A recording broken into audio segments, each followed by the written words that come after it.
उत्तर भारत के हरे भरे खेतों के बीच बसा था रामपुर।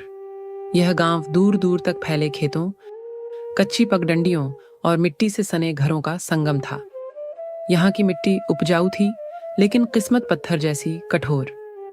रामपुर के किसान अपने खेतों में पसीना बहाते थे, मगर उनकी मेहनत का असली फल गांव के जमींदार ठाकुर रणवीर सिंह ले जाता था। गांव के अधिकतर किसान जमींदार की जमीन पर बटाईदारी करते थे। जो थोड़ा बहुत अपना था, वह भी भारी करों और बेइंतहा सूदखोरी की भेंट चढ़ जाता था। गंगाराम इन्हीं किसानों में से एक था। एक साधारण किसान, लेकिन असाधारण जिगर वाला। गंगाराम अपने पिता बृजमोहन, पत्नी कमला और एक बेटे के साथ रहता था। वह सुबह होते ही खेतों में जुट जाता, दोपहर की जलती धूप में भी हल चलाता और शाम ढलते ढलते अपनी बैलगाड़ी में अनाज लाद कर घर लौटता। लेकिन जितना भी उगाता, उसका बड़ा हिस्सा जमींदार ले जाता। गंगाराम ने एक दिन अपने पिता से कहा, अब और सहन नहीं होगा बाबूजी। बृजमोहन ने ठंडी सांस भरी। बेटा, जमींदार से टकराने का मतलब है अपने ही पांव में कुल्हाड़ी मारना। तो क्या हम यूं ही अपनी मेहनत की कमाई लुटाते रहेंगे? गंगाराम की आंखों में विद्रोह की आग थी। ठाकुर रणवीर सिंह सिर्फ कर ही नहीं वसूलता था, बल्कि जबरन मजदूरी भी करवाता। गांव का हर किसान उससे डरता था। किसी की हिम्मत नहीं थी कि उसके खिलाफ आवाज उठाए। एक दिन जमींदार के कारिंदे आए और बोले, गंगाराम, तुम्हारी जमीन का कर अभी तक नहीं भरा गया। कल तक रकम जमा नहीं की तो जमीन जब्त कर ली जाएगी। गंगाराम का खून खौल उठा। इतना अनाज तुम पहले ही ले जाते हो, फिर भी कर बाकी है। ठाकुर साहब के कानून में सवाल जवाब की कोई गुंजाइश नहीं, समझे? गंगाराम ने उस रात गांव के कुछ किसानों को अपने घर बुलाया। हमेशा से जमींदार हमें लूटता आ रहा है, लेकिन अब वक्त आ गया है कि हम उसके खिलाफ खड़े हों। गांव वाले डरे हुए थे। गंगाराम, हम गरीब आदमी हैं। जमींदार से लड़ेंगे तो हमारी जिंदगी बर्बाद हो जाएगी। लेकिन गंगाराम ने हार नहीं मानी। वह जानता था कि अगर आज उसने कदम पीछे खींचे तो आने वाली पीढ़ियां भी गुलामी की जिंदगी जीने पर मजबूर होंगी। अब रामपुर में संघर्ष की चिंगारी जल चुकी थी। रामपुर में एक नई हलचल शुरू हो चुकी थी। गंगाराम ने जमींदार के खिलाफ आवाज उठाई थी और अब यह आग पूरे गांव में फैलने लगी थी। लेकिन जमींदार ठाकुर रणवीर सिंह इतनी आसानी से झुकने वाला नहीं था। अगली सुबह गंगाराम अपने खेत में हल चला रहा था कि गांव के एक आदमी दौड़ते हुए आया। गंगाराम, जल्दी चलो, जमींदार के आदमी तुम्हारे घर गए हैं। गंगाराम तुरंत हल छोड़कर दौड़ा। जैसे ही वह अपने घर पहुंचा, उसने देखा कि जमींदार के गुंडे उसके आंगन में खड़े थे। उनकी आंखों में धमकी थी। गंगाराम, ठाकुर साहब ने हुक्म दिया है कि आज शाम तक कर चुका दो, वरना अंजाम बुरा होगा।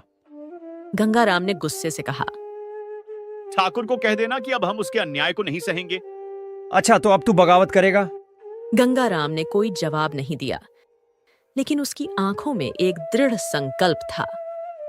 उसी रात जब गंगाराम अपने परिवार के साथ बैठा था, तभी दरवाजे पर जोर जोर से दस्तक हुई। जैसे ही उसने दरवाजा खोला, दो गुंडे अंदर घुसे और बिना कुछ कहे उसे लात घूंसों से पीटने लगे। कमला चिल्लाई, बचाओ, कोई बचाओ। बृजमोहन दौड़ते हुए आए, लेकिन बूढ़े होने के कारण कुछ कर नहीं पाए। गंगाराम को बुरी तरह मारा गया। उसके शरीर पर चोटों के निशान थे, होंठ फटे हुए थे, तो हमेशा के लिए गुलाम बन जाएंगे। पर कोई कुछ बोल नहीं सका। गांव एक बार फिर डर के साए में चला गया। गंगाराम की पिटाई के बाद रामपुर में एक अजीब सन्नाटा था। गांव के लोग डरे हुए थे, लेकिन उनके दिलों में गुस्से की चिंगारी भी जल रही थी। ठाकुर रणवीर सिंह ने गंगाराम को सबक सिखाने की कोशिश की थी, लेकिन वह हार मानने वालों में से नहीं। पर ठाकुर बहुत ताकतवर है। अगर हम सब मिलकर खड़े होंगे तो हमें कोई हरा नहीं सकता। गांव अब दो हिस्सों में बंटने लगा था। कुछ लोग ठाकुर से डरकर चुप रहना चाहते थे और कुछ लोग गंगाराम के साथ खड़े होने के लिए तैयार थे। जब ठाकुर रणवीर सिंह को यह खबर मिली कि गंगाराम अब भी गांव वालों को उकसा रहा है, तो वह आगा बबूला हो गया। उसने अपने गुंडों से कहा, अगर इस गांव में कोई मेरी हुकूमत को चुनौती देगा तो उसका अंजाम बुरा होगा। रात के अंधेरे में ठाकुर के गुंडों ने गंगाराम के खेत में आग लगा दी। उसकी साल भर की मेहनत जलकर राख हो गई।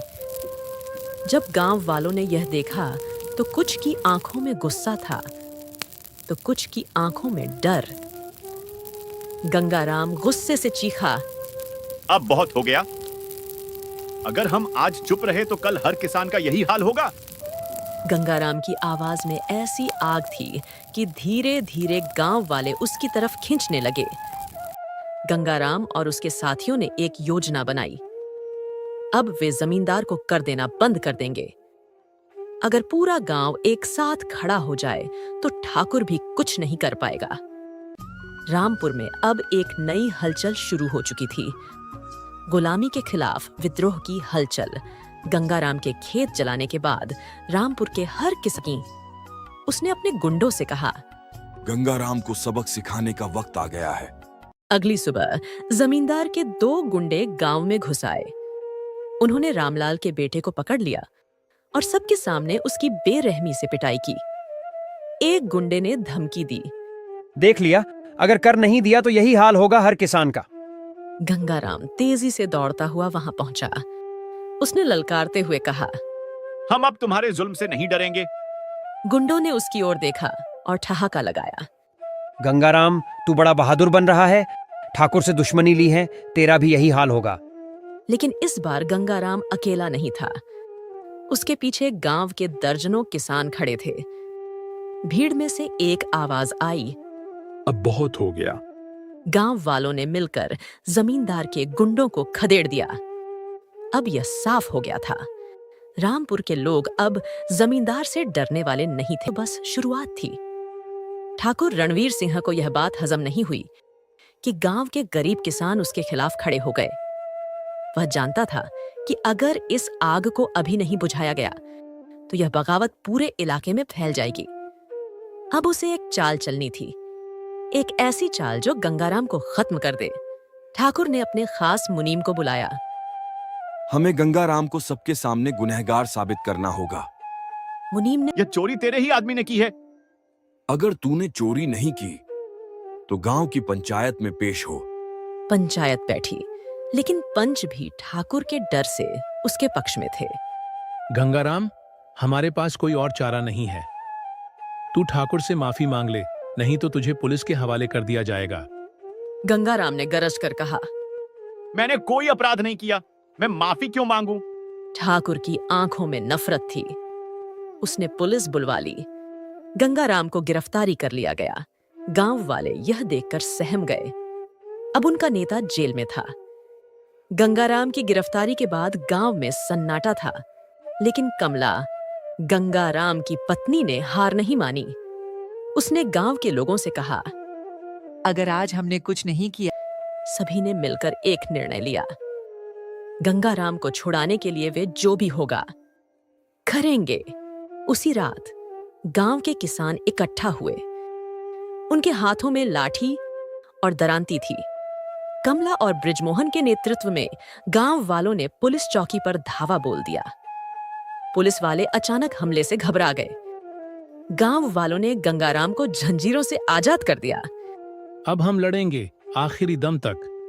अब ठाकुर को भी समझ आ गया था कि यह लड़ाई इतनी आसानी से खत्म नहीं होगी। गंगाराम की रिहाई ने रामपुर के किसानों में नई ऊर्जा भर दी। गांव के लोग अब पहले से कहीं ज्यादा संगठित और आक्रोशित थे।